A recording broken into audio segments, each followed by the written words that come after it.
mañana de este miércoles 12 de junio de 2019. Esta es la hora de la verdad y estos temas y asuntos que trataremos con ustedes, con su grata compañía en las próximas horas. Los narcos al Congreso, de Pablo Escobar a Jesús Santrich. Un par de narcos al Congreso. La diferencia es que hasta donde recordamos, Pablo Escobar no tenía proceso abierto y vigente en ninguna corte.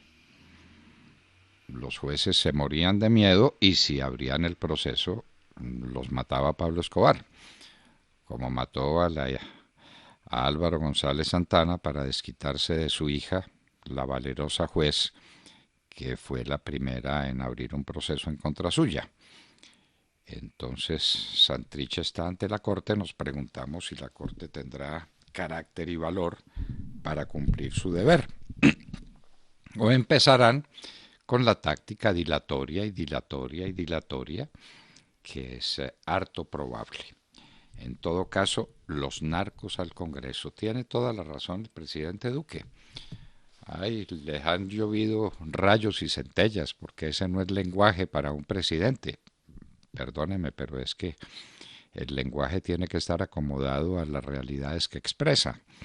El lenguaje es para expresar objetos o para expresar situaciones o pensamientos. Y si Santrich es un mafioso, y un mafioso perseguido por la justicia de los Estados Unidos, ¿qué se le puede decir? Honorable representante, vaya, vaya, vaya. En todo caso, esta es una vergüenza para Colombia, una vergüenza infinita para el sistema democrático. Y recordemos, por si a alguien se le olvida, que por Santrich nadie puso un voto en las urnas. Nadie. Es la primera vez en la historia constitucional de Colombia que una persona puede llegar al Congreso sin votos. Eso no había sucedido jamás. Y eso fue lo que le dio Juan Manuel Santos a estos bandidos de las FARC, que en la votación final al Congreso sacaron a 80.000 votos para ponerse acaso un senador o un representante. Todo lo demás fue regalo de Juan Manuel Santos. Eso no existe ni en la Constitución ni en ningún sistema democrático del mundo. Desde que empezó a estrenarse la democracia, primero con la Revolución Inglesa y después con la Revolución Francesa, la base de la democracia es el voto. Menos en Colombia, menos con los bandidos de las FARC. Esto es inaudito, que uno no llegue al Congreso por el merecimiento del voto ciudadano, sino que llegue al Congreso por fuerza de los crímenes que ha cometido. Entonces, ¿tendrá razón el presidente? Tiene toda la razón el presidente. Y el señor Blado y todos los críticos pueden seguir mandando centellas contra él, pero hay que apoyar al presidente en esta lucha, que es la lucha por la dignidad de Colombia. El costo que esto puede tener para Colombia es infinito. Ya con bandidos de las FARC en el Congreso, la cosa es bastante grave. Pero súmele a eso bandidos perseguidos por la justicia de otros países por narcotráfico. ¡Qué horror, por Dios! Dentro de una semana, el 20 de junio, cierra sus sesiones el Congreso, con más pena que gloria. Ni grandes debates, ni grandes proyectos, nada significativo. La ley del plan, donde todos metieron baza, y entonces la ley del plan ahí quedó, un batiburrillo de mil cosas que no es plan de nada. De resto, nada de nada. El Congreso de la República, que está paralizado por unas fuerzas opositoras y a decir verdad, el gobierno no ha tenido suficiente capacidad de convicción en grupos de congresistas para llevar a buen puerto iniciativas. La última que se hundió fue la reforma a la justicia, no porque fuera particularmente importante lo que proponía Cambio Radical, pero por el hecho del gobierno estaba comprometido con ese proyecto y también se lo hundieron. Las carreteras del país se deshacen. La tragedia en Pereira es inmensa. Es que mucha gente no conoce Pereira y no sabe que esa carretera es vital para la ciudad y está ahí en las puertas de la ciudad. Y la tragedia ya fue suficiente, pero viene otra peor, y es que se va a venir casi un barrio entero por ese mismo precipicio y la gente va a tener que eh, desalojar sus viviendas. La tragedia en Pereira es inmensa. Titiribí en Antioquia está aislada del resto del mundo porque no tiene carretera. La única carreterita viable quedó destrozada por un derrumbe. Y la carretera al llano, eso pues ya es un asunto. ¿Cómo será que ya ni sale en la prensa la noticia? Es una tragedia. Y no hay vías alternas porque el señor Santos en 8 años no fue capaz de construir una vía alterna al llano ni una vía a ninguna parte. La situación de la infraestructura colombiana es dramática, hay que reconocerlo, y este invierno ha golpeado muy duramente lo poco que tenemos de red vial. Insistimos en el Galeón San José. El gobierno aplaza ahora durante 4 meses el proyecto para otorgar la licencia para extraer el galeón San José. Señores, hay unas sentencias de la Corte Suprema de Justicia. ¿Por qué no le dan una miradita a ese tema? Han tratado de hacer cosas y tutelas y para desmontarse de ese problema, pero el problema existe, el problema es real. El galeón San José fue descubierto hace mucho tiempo con los medios tecnológicos de los que se disponía en su instante. Ahora pues con más precisión se puede decir mejor dónde está el galeón, pero ahí estaba, y hay sentencias de la Corte. Eso definitivamente no lo manejó bien Santos, que tenía el galeón para que lo sacaran unos amigos del de Londres, quién sabe con qué negociado inmundo, pero ahora este gobierno no se puede seguir equivocando. La ley de financiamiento y los jueces y magistrados. Los jueces y magistrados dicen que les bajaron el sueldo. No, no les bajaron el sueldo. Les pusieron a pagar impuestos que no pagaban impuestos. Entonces estaban mal acostumbrados, claro que sí, pero es que los ciudadanos colombianos pagan impuestos. Todas las personas en Colombia que ganan lo que ganan los jueces, los magistrados de tribunales y los magistrados de las cortes pagan los impuestos que ahora van a tener que pagar, porque tenían el cuento de unos gastos de representación que no eran tales que estaban exentos de impuestos. Entonces ahora, en la nueva ley de financiamiento, les pusieron los impuestos y los pusieron en igualdad de condiciones con los demás colombianos. Ellos dicen que no están en igualdad de condiciones con los miembros de la fuerza pública. Es que los miembros de la fuerza pública justifican gastos de representación. Ellos viven en condiciones excepcionales y especiales. Ellos recorren la geografía del país todos los días, sus traslados son permanentes y tienen otro régimen que es un régimen especial en atención a la realidad de su trabajo. Los jueces y magistrados, lo mismo que los congresistas, tienen que pagar impuestos por los gastos de representación, como los pagamos todos los colombianos. Eso es así, sencillamente. Sigue muy grave el beisbolista David Ortiz, el Big Papi, que fue avaliado en República Dominicana. Esto es mafia y mafia muy peligrosa. Ojalá le salven la vida a David Ortiz y ojalá sepamos quién atentó contra esa vida de uno de los hombres más populares de República Dominicana y más populares en el gigantesco mundo del béisbol en los Estados Unidos. Prohibido el asbesto en Colombia. Prohibido, eliminado, llámenlo como quieran, no habrá más asbesto en Colombia. Quedan por definir unos términos de conciliación entre el proyecto de la Cámara y el proyecto del Senado. La decisión está tomada y la conciliación tendrá que hacerse en las próximas horas para saber definitivamente cuándo desaparece esa pesadilla entre nosotros. es que esto está prohibido en 70 naciones del mundo porque produce cáncer, ese sí comprobado, ese sí, ese sí comprobado. ¿Y de qué manera? ¿De qué manera? ¿Con cuánto dolor? ¿Con cuántas penas? ¿Con cuántos sufrimientos se despide el asbesto de Colombia? La Colombia humana es la de quienes inventaron la cárcel del pueblo.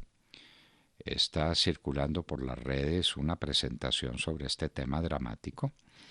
A la gente se le olvida cuáles eran las cárceles del pueblo que tenía el M-19, que es la Colombia humana de hoy, y en qué condiciones inhumanas, infrahumanas, tenían a sus secuestrados, metidos entre un hueco, donde no tenían servicios sanitarios, sino que ellos mismos tenían que convivir con sus excrementos, bajo tierra, en condiciones absolutamente inhumanas, y esa es la Colombia humana.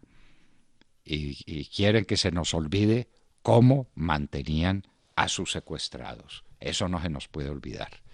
Un país que olvida es un país condenado a repetir sus tragedias. Absuelto el penalista Jaime Lombana por los supuestos delitos de soborno y fraude procesal que habría cometido en defensa de su cliente Álvaro Uribe Vélez. Esa fue una denuncia completamente estúpida contra un gran penalista colombiano, uno de los más reconocidos que hay en el país. Lo que uno se pregunta es si cualquiera puede presentar denuncias y crearle problemas a una persona denunciada sin responsabilidad ninguna. La falsa denuncia no existe en Colombia. A raíz de los agravios que se le hicieron a Jaime Lombana, uno se pregunta eso.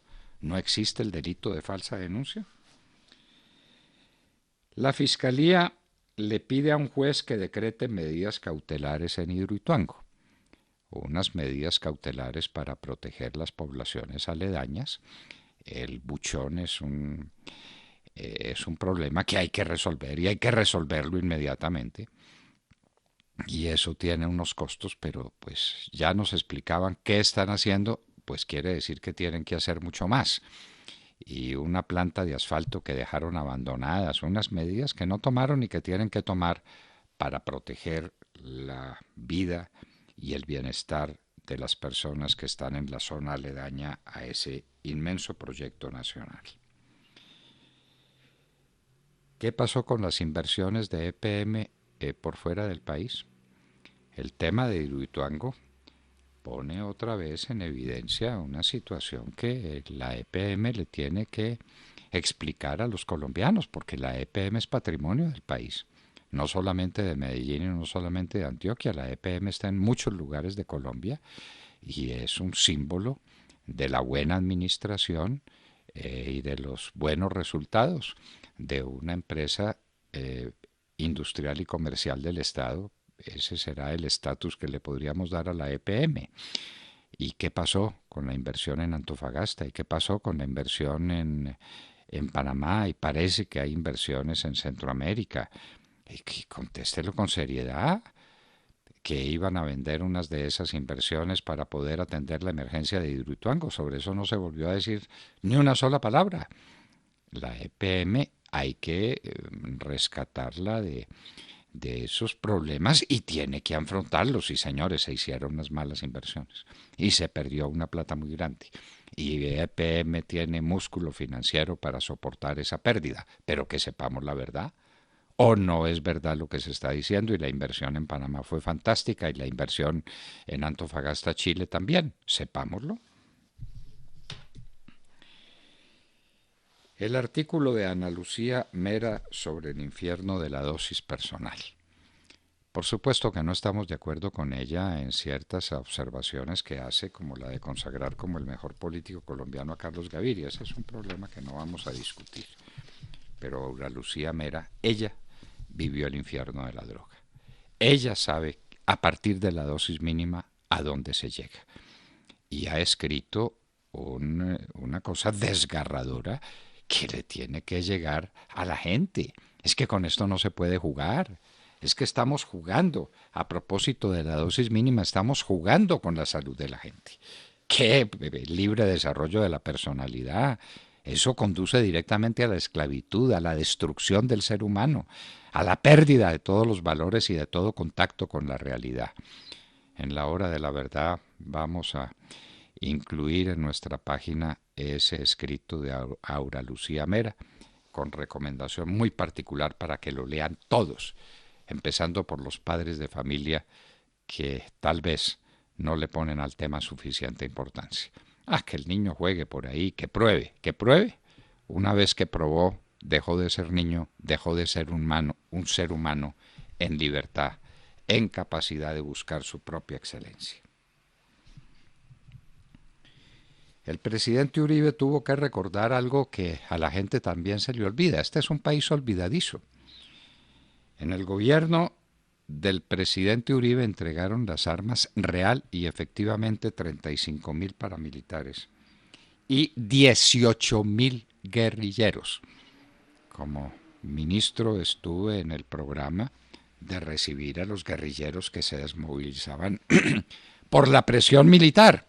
Ahora pues que se está insistiendo que todos son falsos positivos, era la presión militar y se desmovilizaron 18.000 y no se les entregó el país y no se reformó la Constitución y no hubo premio Nobel y fueron 18.000, muchos más de los que se desmovilizaron con Santos entregándoles el país, pagándole plata, garantizándole la impunidad. Desmemoriado país este. Las declaraciones de un coronel en la JEP contra el general Mario Montoya. Ahí no podemos tomar partido, pero sí podemos hacer unas observaciones, que esto ya lo habíamos dicho. A los militares les están diciendo que les dan impunidad en la JEP siempre y cuando denuncien a sus superiores. Ese es el precio.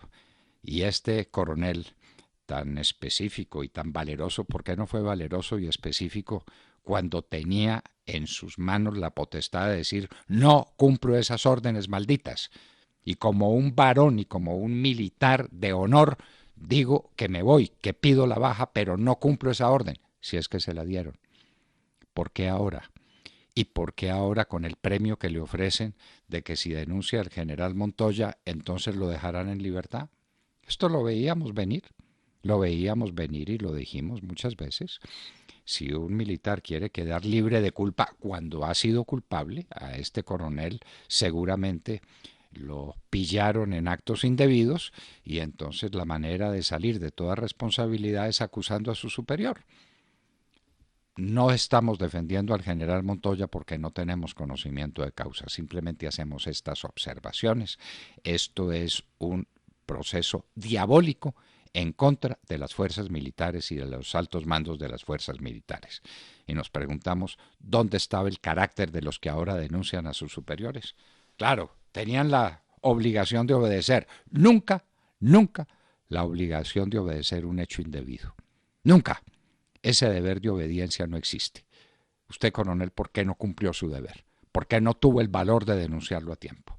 Y si era necesario, de denunciar al general Montoya en su momento y de pedir usted la baja. Entonces es ahora cuando le ofrecen el premio, cuando sí denuncia al general Montoya y cuando sí ponen en entredicho el honor del ejército.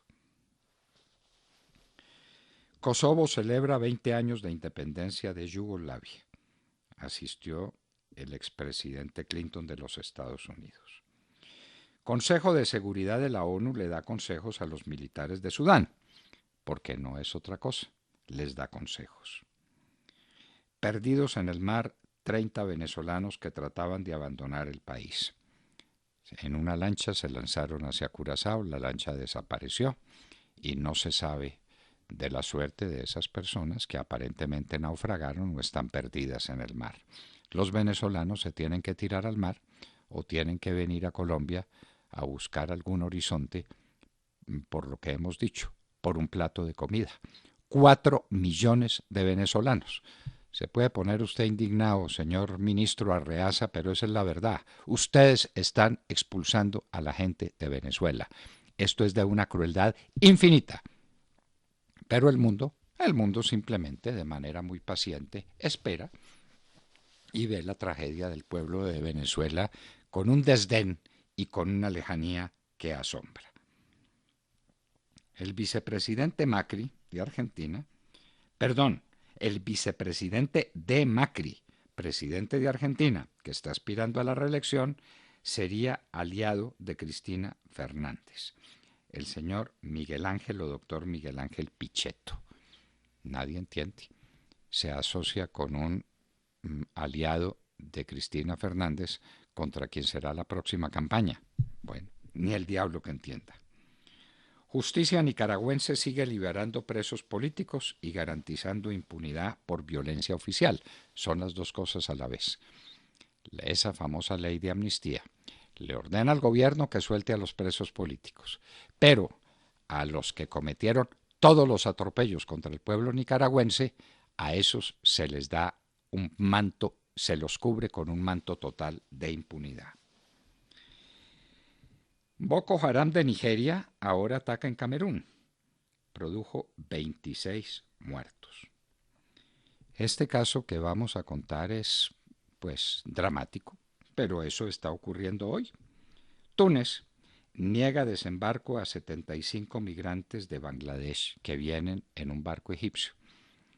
Y entonces el barco egipcio dice, ¿y ahora qué hago?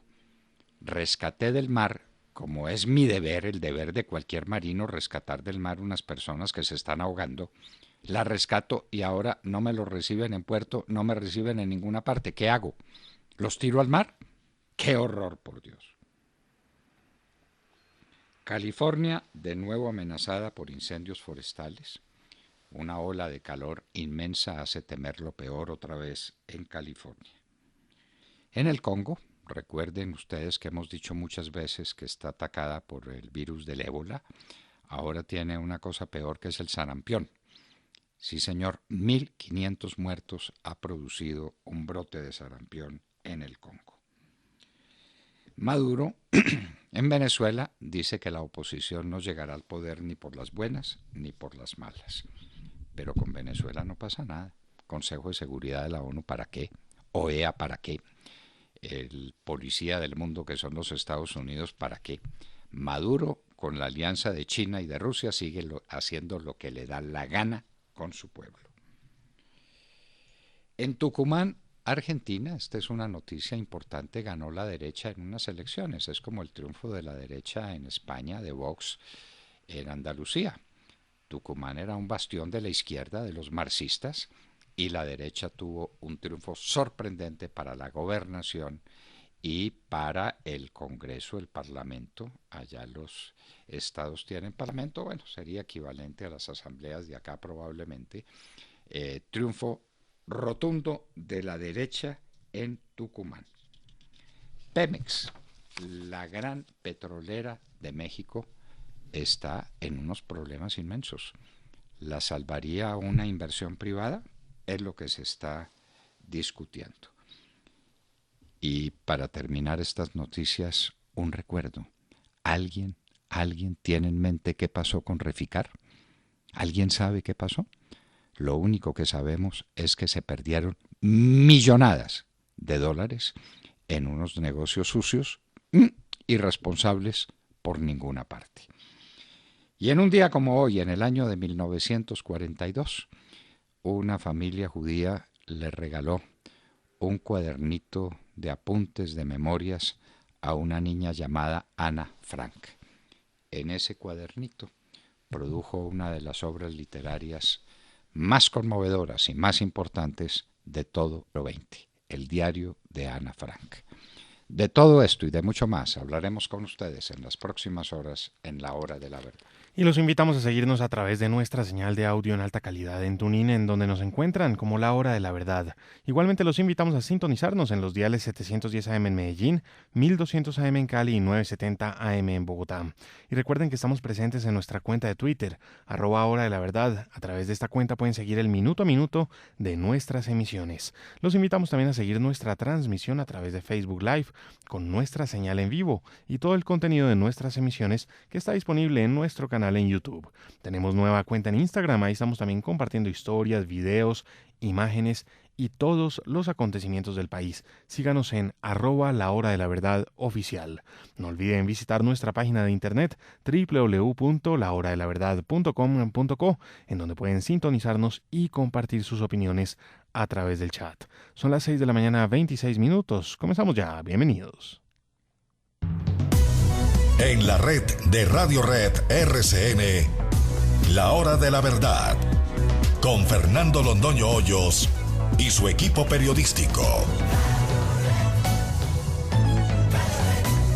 Sensitiva, profunda, hermosa, tierna, como la música colombiana que interpretan Obdulio y Julián, uno de los duetos que mejor interpretaron la música colombiana andina en todos los tiempos. 4 preguntas de Eduardo López. ¿Por qué te pones tan triste cuando en tu casa le nombran? Con esa canción tan hermosa, con un sentimiento de patria en el corazón, saludemos la mañana, Sergio Gel. Doctor Londoño, muy buenos días para usted, para todos nuestros oyentes. Pues abrimos la mañana con 2 noticias que se producen en el país y que tienen que ver con el tema de la salud de los colombianos. La primera de ellas, el tema de Medimás. Recordarán ustedes que el Tribunal Superior de Cundinamarca, en el mes de abril, pues le había dado un plazo a la Superintendencia de Salud, un plazo de 6 meses, para que los 3.9 millones de afiliados de Medimás fueran trasladados a otras EPS.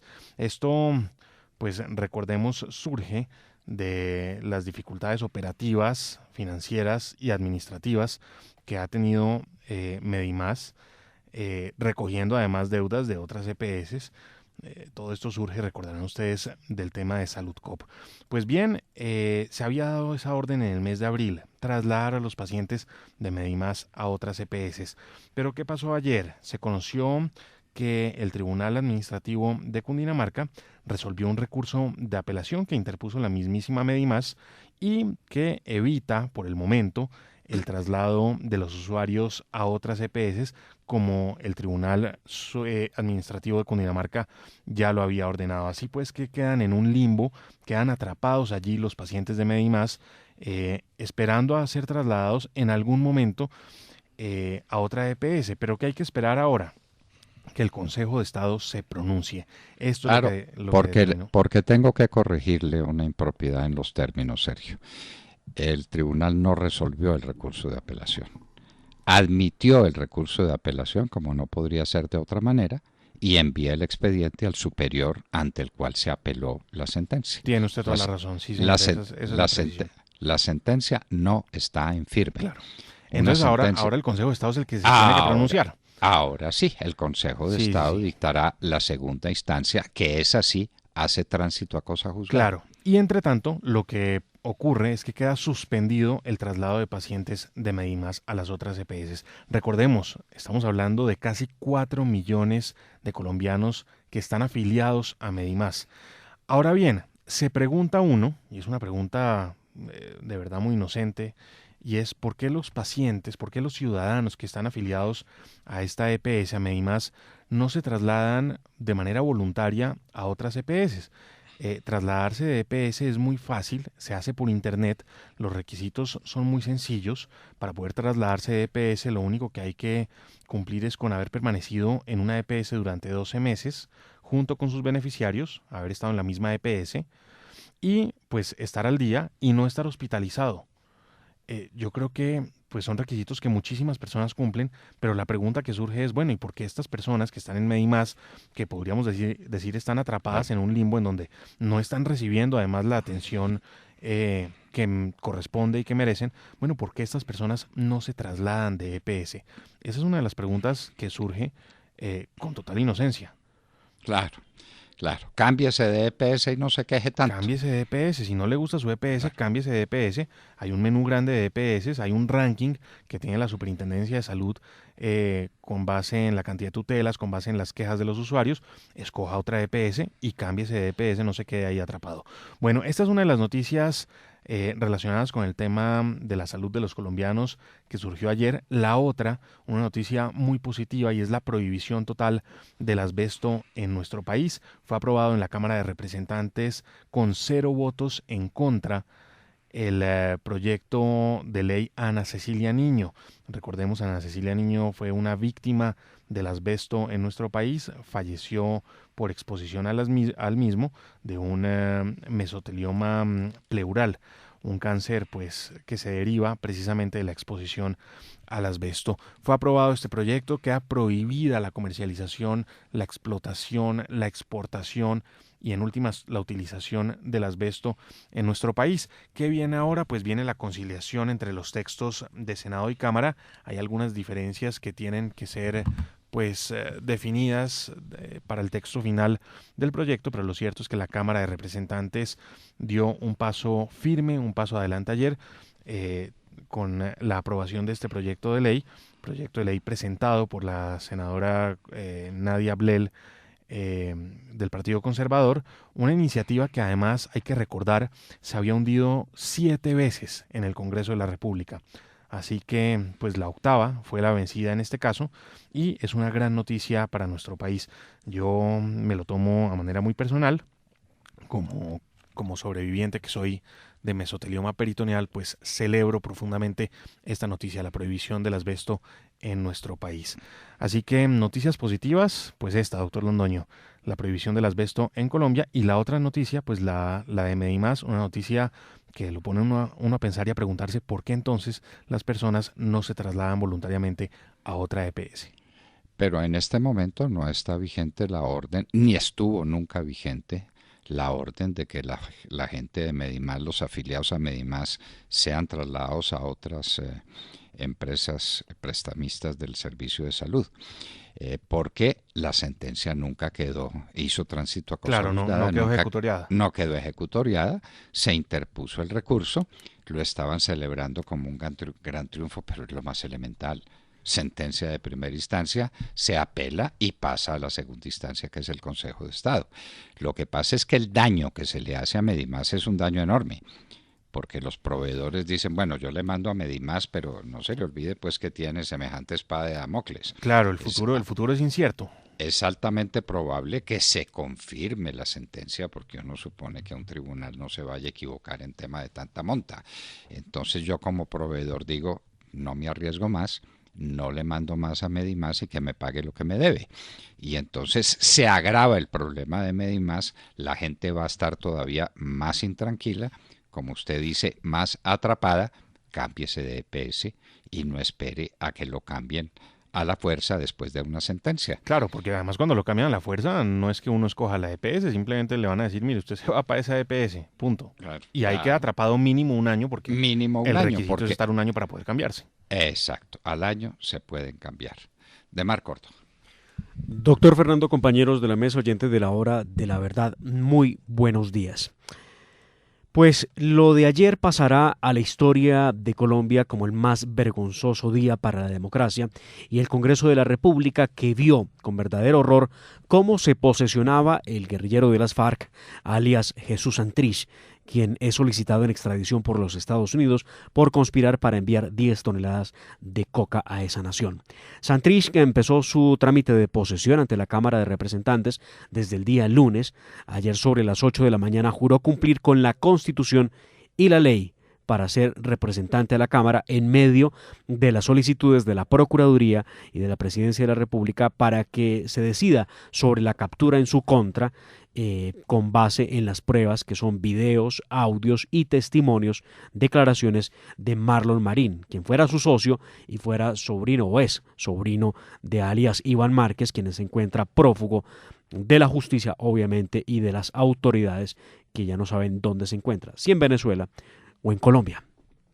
Santrich se posesionó ante el primer vicepresidente de la Cámara, Atilano Giraldo, quien se limitó a tomarle el juramento, y ante el secretario de la Cámara, Jorge Humberto Mantilla, quien le leyó el acta en la que quedó consignada la posesión.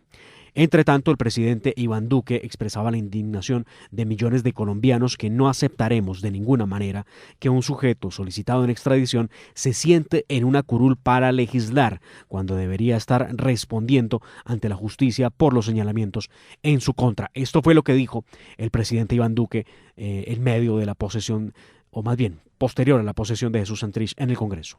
Que esto es una cosa que indigna al país, porque ver a un extraditable, a un mafioso, con pruebas que el país ya las ha visto en todas las formas posibles, llegar y burlarse de la sociedad colombiana, a mí me parece que esto es no solamente inadmisible, sino que nos debe motivar a todos, dentro del marco del respeto institucional, a exigir que se haga justicia, porque lo que ha ocurrido con este señor es no solamente la reincidencia, sino además el descaro de estar en una operación de narcotráfico después de la firma de ese acuerdo.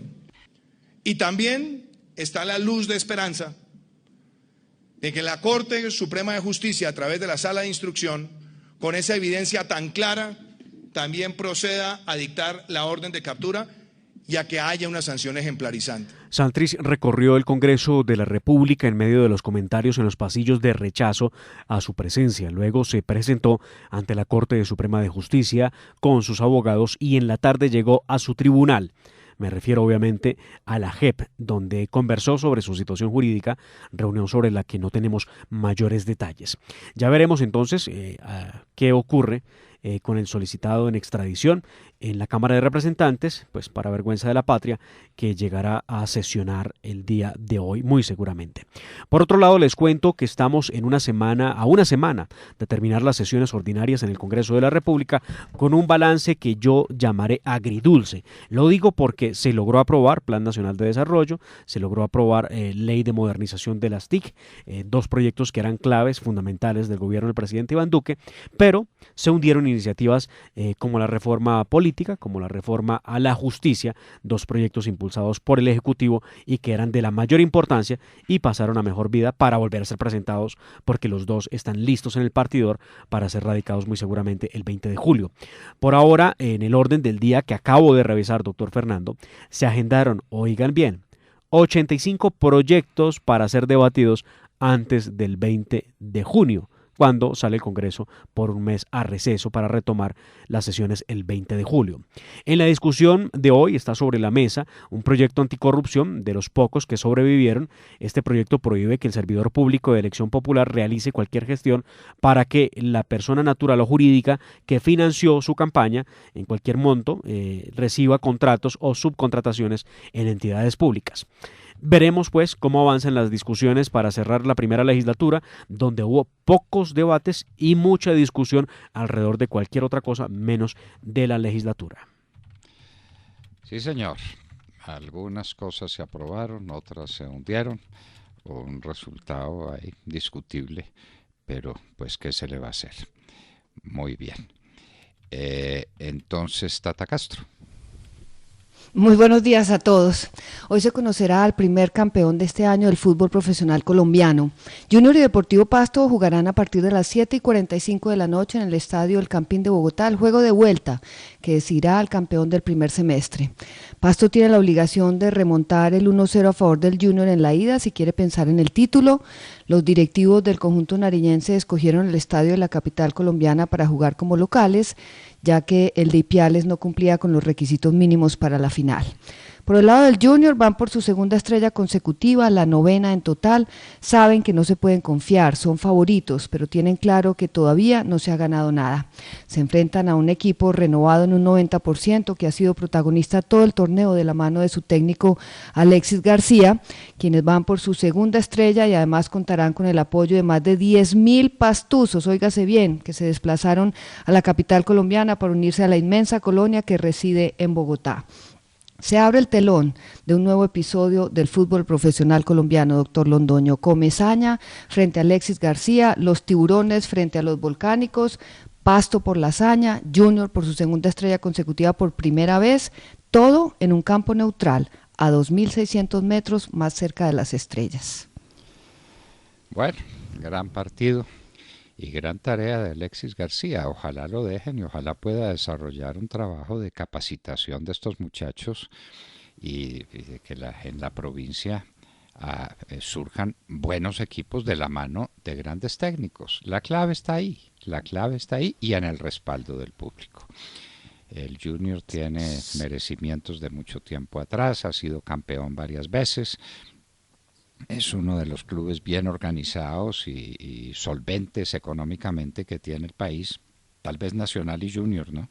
Bueno, probablemente. Sí, ¿usted cree que le afecta al Junior la altura de Bogotá, doctor Londoño? Claro, no cabe duda. No es lo mismo jugar al nivel del mar que jugar a 2.650 metros, Tata. Eso no es lo mismo. Pues sí, pero... Entonces, ahí, claro, el Pasto tiene que imponer un trabajo de correr mucho, de luchar mucho, porque eso desgasta. 2.650 metros. Es que inclusive trataron de prohibirlo, ¿recuerda? De prohibir sí, claro, que se jugaran partidos de fútbol internacionales por encima de 2.000 metros de altura. La Paz, desde luego, pues es que La Paz está, el aeropuerto del Alto está a 4.100 metros y el estadio a 3.600 metros, es decir, a la altura sí, ese es inhumano. del páramo de Letras. Sí, claro. Entonces, los otros objetivos eran Quito y Bogotá. Quito está a 2.850, Bogotá a 2.650. Pasto, no tengo en este momento la cifra, pero algo así como 2.400 está Pasto. Manizales está a 2.150 metros. Pero obviamente los de Pasto juegan con más tranquilidad en la altura de lo que puede jugar el equipo del Junior de Barranquilla. Entonces, queridos amigos, estas son las primeras noticias del momento. En un instante continuaremos con ustedes. Son las 6 de la mañana, 43 minutos. Esta es la hora de la verdad.